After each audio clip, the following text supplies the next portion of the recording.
And now the mayor of the city of New York, the Honorable F.H. La Guardia.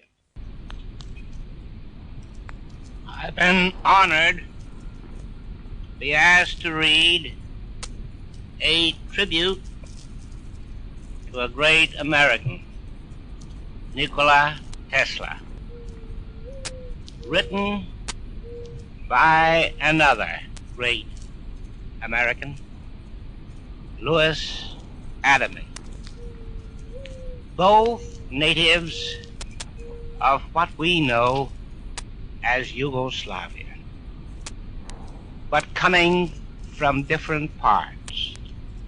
They were friends.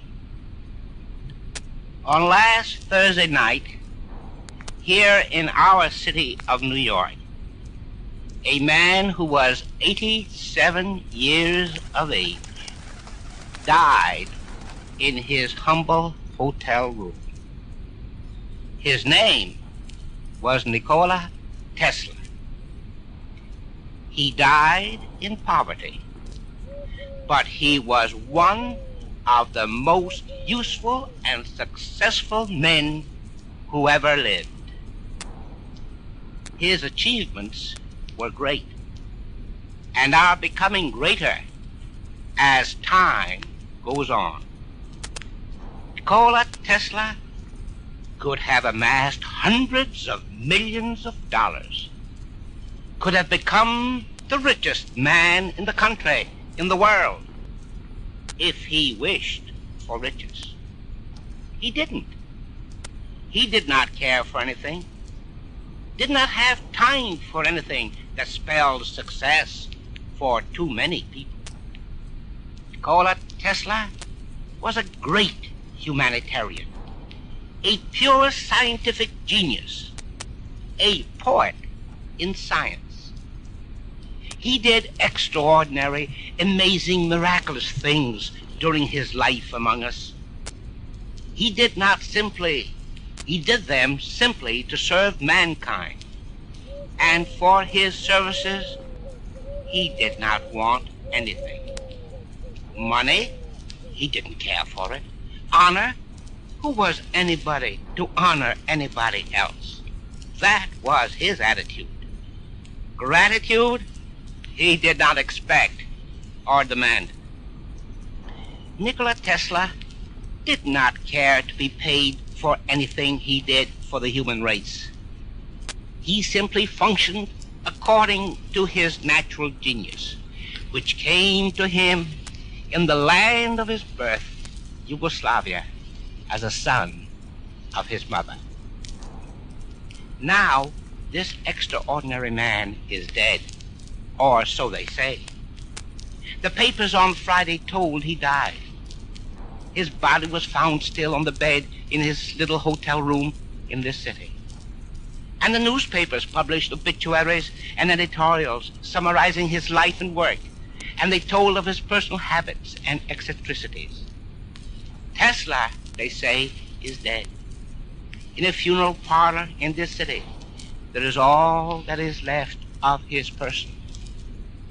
The funeral services will be held on next Tuesday afternoon at 4 o'clock in the Cathedral of St. John. People will come, yes, many people from all walks of life, humble, unknown people, and people who are famous, scientists and industrialists and others. And then will be all right. It is a customary thing to do. But Tesla is not dead. Tesla is not really dead. Only his poor, wasted body has been stilled. The important part of Tesla lives in his achievement, which is great, almost beyond calculation, an integral part of our civilization, of our daily lives, of our current war effort. Today, we on this program do not mourn Tesla. We do not honor him, for we know that Nikola Tesla would not care for that. Why mourn Tesla? His life is a triumph. We are in the studio today, just thinking of Tesla, talking of him among ourselves, and to you who are listening to us, and we are playing some music and singing a few songs which we would think Nikola Tesla would have liked.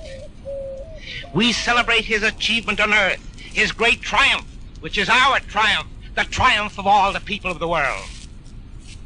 We celebrate his contributions to our life, to the sum total of civilization and human potentialities in America and everywhere, which will be as permanent as man himself.